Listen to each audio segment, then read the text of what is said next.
Hejsan på er alla Facebook-vänner. Lars Laus Eriksson här som bara vill säga tack för alla gratulationer som jag fick min födelsedag. Tack så hemskt mycket. Verkligen snällt av er. Som ni ser så har jag kvar den här jävla kragen som jag ska gå med i 3 månader. Och ja, vad ska man säga? De frågorna som jag får kring den här kragen är i princip likadana varje gång. Men kan du knulla? Kan du sova med den där? Men kan du knulla? Svaret är nej. Men jag kan dansa.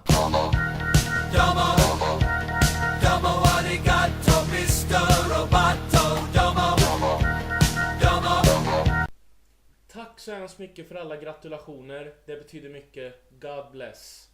Och till er som inte gratulerade mig, den här är till er.